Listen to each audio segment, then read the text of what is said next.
Okay, the time has come. This is way, way, way overdue. So 1, 2, 3.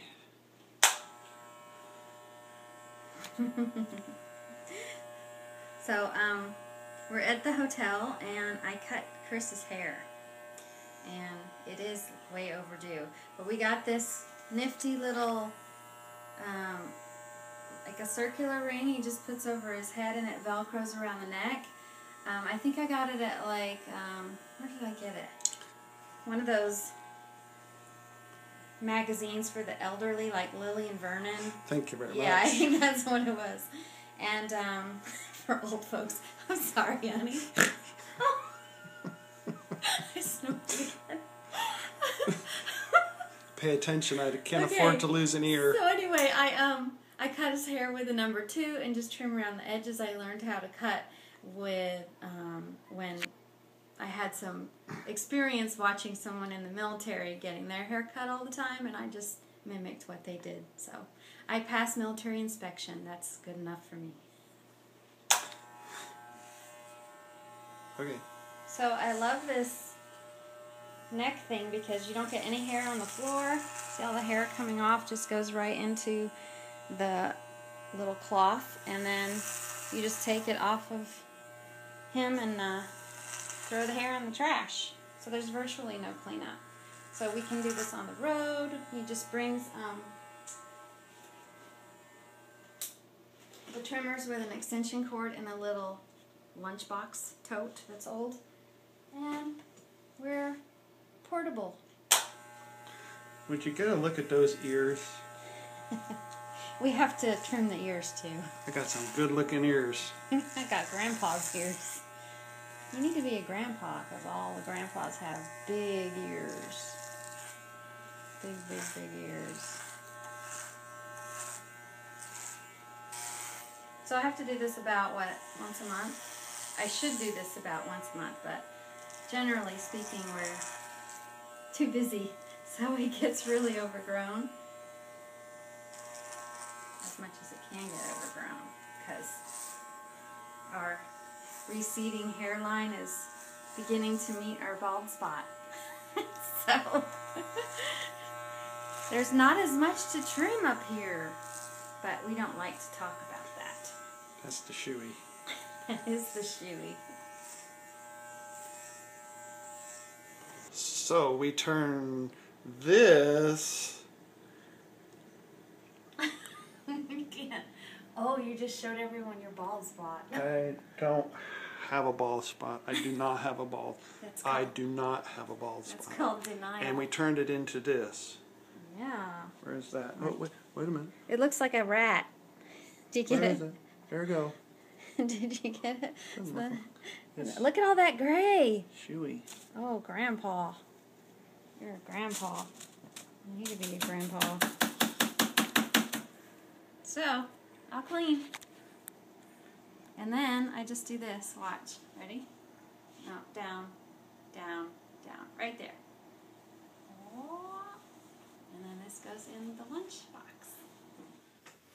Hi, it's day 13. We are at the hotel. It's lunchtime, and I just gave Chris a haircut. We're packing and getting ready to go out, grab something to eat, and head back to the Library of Virginia.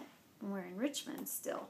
So I just wanted to say, too, that I had gone down to the van to retrieve some more of our clothes. We're kind of go to one hotel and then only tend to stay there for a night before we move on to the next one. So I've got one sort of, I'll show you my little, it's like a Vera Bradley duffel bag here, and I'll just take like a night's worth, and then I've got bigger bags in the van. So I went down there, and I thought as I left the door, maybe I should bring my phone because it seems like I might want to record something.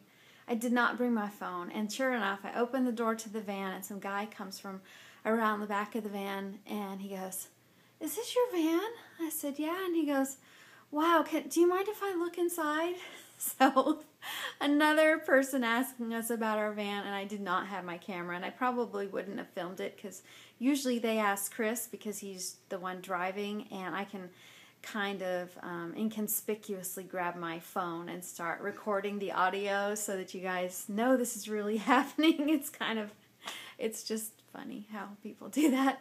And he said, "Do you mind?" I was like, "No, you would not believe how many people stop us to ask us about this." So anyway, going to lunch. I guess I'll catch up with you later. Bye. I had a thought about this vlogging series, and I need to know if you guys enjoyed it. I mean, I know everybody's been leaving positive comments. Nobody said anything really critical. But the alternative for me was not to vlog at all and just be gone for all of this time and not post anything on YouTube. So I thought I would try my first vlog at bringing you guys along and kind of taking you along for the ride and the journey and see what it is like in our day-to-day lives on a road trip. So let me know if you enjoyed this kind of series, and I'll be sure to do it again on our next vacation. And also, if you're just joining for the first time, I've created a playlist of this road trip, starting with day 1 and going through the end completely. So if this is your first time seeing the video, you can start from day 1 and catch up by just clicking on the playlist, and it'll go through each video day to day in chronological order. So give me your feedback, stop our video right now and leave a comment. Thanks. Well, we had a bit of a diversion. We decided not to go back to the Library of Virginia and instead go to the Virginia Historical Society. We had about 3 hours there, which wasn't much time if you're pulling things and going to do research, and it's not actually a library like books that you can browse, but more of a repository with manuscript collections. So people that have written books and original papers. So anytime you find something on their catalog, which is available through their website, you have to write out a slip of paper and submit that so someone can go pull the information for you. And then you have to keep everything in the folder in chronological order, and it's a very sort of rigid environment if you're used to just going to a bookshelf and browsing. So different experience, but I found some information.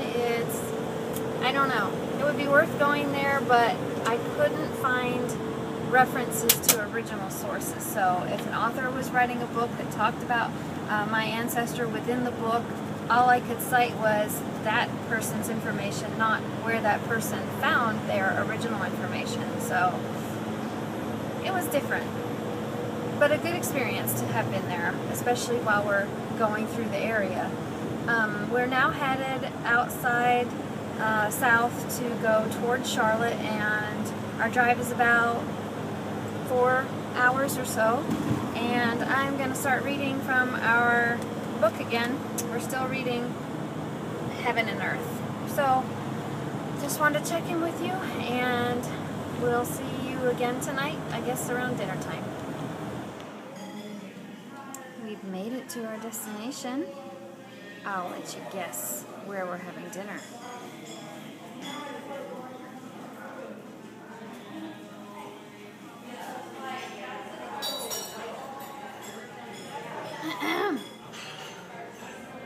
Hi.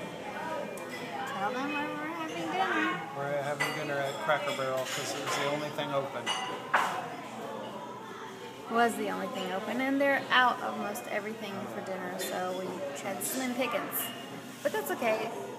That's what happens when you show up like 9:30 at a restaurant that closes at 10, so we're not complaining. I want to thank you in advance if you gave me feedback on whether or not you like to follow my vlog, my travel vlog. I will be reading, I always read the comments, but I will be kind of reading your feedback and making a decision on whether or not it was worthwhile to take you with me on the trip. I think it was, because I had a lot of fun doing it. So maybe I just answered my own question, but yeah, it didn't seem like as many people were viewing the trip videos as other videos I'd done, so I just wanted to check in with subscribers and, you know, just be sure about that. And I have something up my sleeve for tomorrow, which is the last day of the trip. We will be sleeping in our own beds tomorrow night. And it's going to happen around 11:30, and you're not going to want to miss it. It's something random. I'll just leave it at that. So, see you tomorrow, the last day of the journey. Have a good one.